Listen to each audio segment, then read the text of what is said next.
হযরত ওমর ইবনে খাত্তাব রাদিয়াল্লাহু তাআলা আনহু তখন মুসলিম জাহানের দ্বিতীয় খলিফা। কিছু সাথী নিয়ে মদিনার একটি পথ ধরে চললেন। পথের পাশে একটি দোকান চোখে পড়ল তার। দোকানটি অগ্নি উপাসক আবু লুলুর। খলিফা প্রবেশ করলেন দোকানটিতে। আবু লুলুকে প্রশ্ন করলেন, তোমার পেশা কি? আবু লুলুর উত্তর, আমি লৌহকার এবং ছুতার, পেষণ যন্ত্র তৈরি করি। আমিরুল মুমিনিন তাকে লক্ষ্য করে বললেন, আমি শুনেছি তুমি নাকি বলেছ আমি এমন পেষণতন্ত্র তৈরি করতে সক্ষম যা বাতাসে চলবে। শুনে অগ্নি উপাসক বলল, আমি আপনার জন্য এমন কিছু করব যা সারা দুনিয়ার মানুষ জানবে। হযরত ওমর রাদিয়াল্লাহু তাআলা আনহু এবার সঙ্গীদেরকে লক্ষ্য করে বললেন, দেখো সে কিন্তু আমার সাথে অঙ্গীকার করেছে। এ কথা বলে তিনি দোকান থেকে বেরিয়ে পড়লেন। কিছুদিন পর আবু লুলু একটি খঞ্জর তৈরি করলো। সেটির হাতল ছিল মাঝখানে, ফলা দুই পাশে। উভয় দিকে ধারালো সেই খঞ্জরটি সে পুরো 1 মাস বিষের মধ্যে ডুবিয়ে রাখলো, যেন সেটি দিয়ে কাউকে আঘাত করলে স্বল্প আঘাতেও বিষক্রিয়া রক্তে ছড়িয়ে পড়ে এবং আঘাত মামুলি হলেও যেন আঘাতপ্রাপ্ত ব্যক্তি মৃত্যুর হাত থেকে রেহাই না পায়। এরপর কোনো এক রাতের আধারে সে মসজিদে নববীতে সবার অগোচরে প্রবেশ করে মেহরাবের ভেতরে লুকিয়ে রইল। হযরত ওমর রাদিয়াল্লাহু তাআলা আনহু অন্যান্য দিনের মতো সেদিনও ফজরের নামাজের জন্য মসজিদে প্রবেশ করেন এবং মসজিদে অবস্থানরত ব্যক্তিদের জাগিয়ে দিতে আসসালাতু আসসালাতু বলতে লাগলেন। জামাতের জন্য মুসল্লিবৃন্দ প্রস্তুত হলেন। তখনকার দিনে বর্তমান সময়ের মতো মসজিদে এত আলোর ব্যবস্থা ছিল না। সারা মসজিদে একটি বা দুটি বাতি জ্বলত। হযরত ওমর রাদিয়াল্লাহু তাআলা আনহু নামাজ শুরু করলেন। আবু লুলু তখন মেহরাবে লুকিয়ে সে মোক্ষম সুযোগের অপেক্ষায়। আমিরুল মুমিনকে আঘাত করার সে দ্বিতীয় রাকাতকে বেছে নিল, যেন মহল্লার সবাই জামাতে থাকে এবং তার পালিয়ে যেতে সহজ হয়। আমিরুল মুমিনিন দ্বিতীয় রাকাত শুরু করলেন।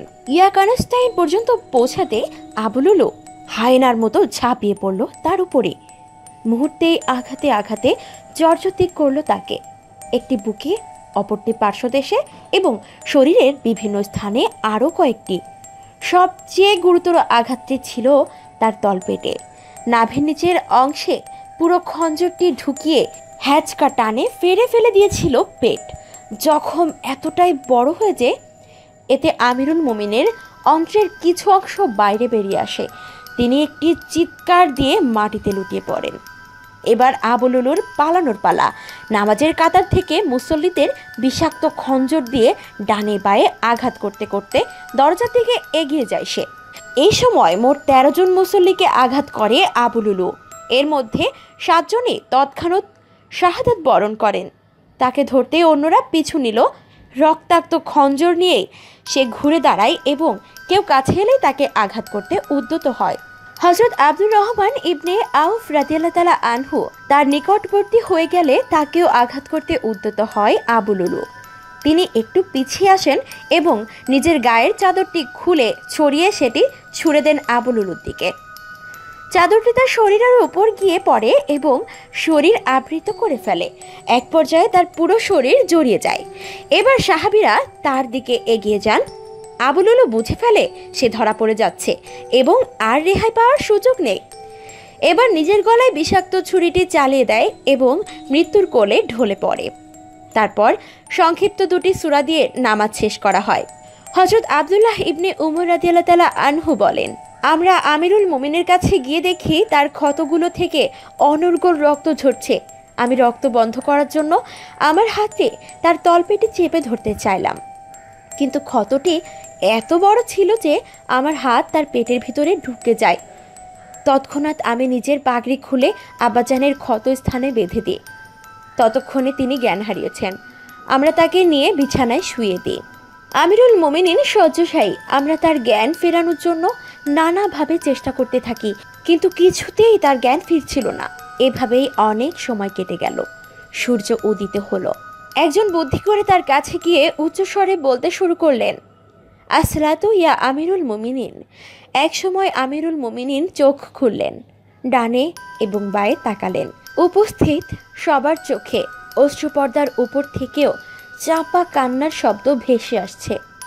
নিজের শরীর ব্যথায় ভারী, পরনের পোশাকে ছোপ ছোপ রক্ত। এমত অবস্থায় জ্ঞান ফিরে আমিরুল মোমিনিনের প্রথম প্রশ্ন, মুসল্লিরা নামাজ পড়তে পেরেছেন? তোমরা সালাত আদায় করছো? সবার সমস্বরে জবাব দিল, জি আমিরুল মোমিনিন, আমরা নামাজ আদায় করেছি। তাদের জবাব শুনে তিনি বললেন, আলহামদুলিল্লাহ। যে ব্যক্তি নামাজ ছেড়ে দেয়, ইসলামে তার কোনো অংশ নেই। হযরত উমর রাদিয়াল্লাহু তাআলা আনহু এবার পুত্র আব্দুল্লাহ রাদিয়াল্লাহু তাআলা আনহুর কাছে অজুর পানি চাইলে সবাই ধারণা করল হয়তো তিনি পান করার জন্য পানি চাইছেন, কিন্তু না, তিনি অজুর পানি চেয়েছেন। তিনি বললেন, আমাকে অজুর পানি দাও, আমি ফজরের নামাজ শেষ করতে পারিনি। পানি আনা হলো। আমিরুল মোমিনিন অজু শেষ করে বললেন, আব্দুল্লাহ, আমাকে বসিয়ে দাও। হযরত আব্দুল্লাহ ইবনে উমর রাদিয়াল্লাহু তাআলা আনহু বললেন, আব্বাজান, আপনি এইভাবেই নামাজ আদায় করতে পারেন।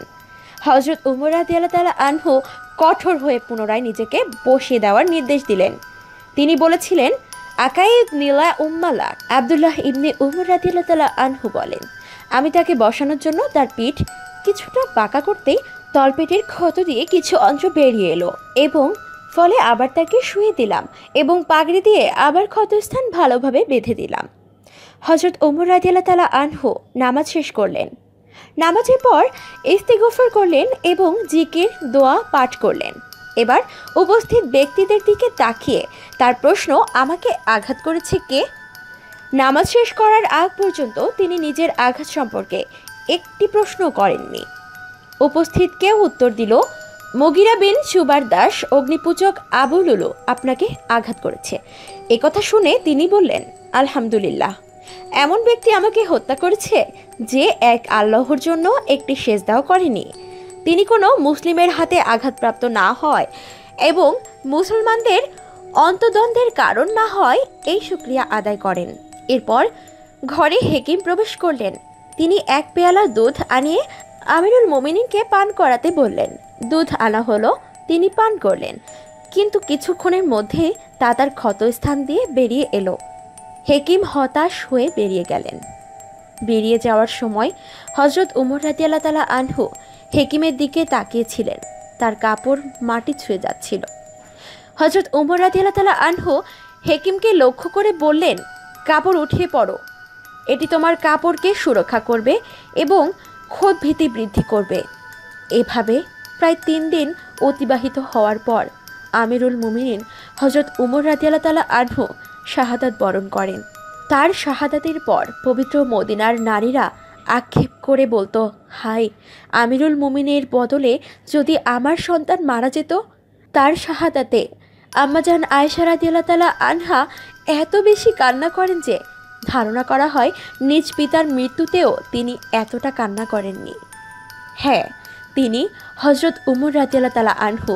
তার ব্যাপারে নবীজি সাল্লাল্লাহু আলাইহি ওয়াসাল্লাম ইরশাদ করেছিলেন, আমার পরে কেউ নবী হলে উমর নবী হতো। তিনি সেই উমর যিনি নিজে বলেছিলেন, আমি বেঁচে থাকতে দিন ধর্মের ক্ষতি হতে দেব না। মৃত্যুর আলিঙ্গনেও তিনি নিজের এবং গোটা সমাজের নামাজের ব্যাপারে ছিলেন সোচ্চার। ইন্তেকালের পূর্ব মুহূর্তেও অন্যকে দিনের ওপর অটল রাখার ফিকিরে মগ্ন। মনে রাখা উচিত, আমরা কিন্তু নিজেকে তার উত্তরসূরি মনে করি, কিন্তু প্রশ্ন হলো আমরা তার আদর্শ নিজেদের মধ্যে কতটুকু ধারণ করতে পেরেছি।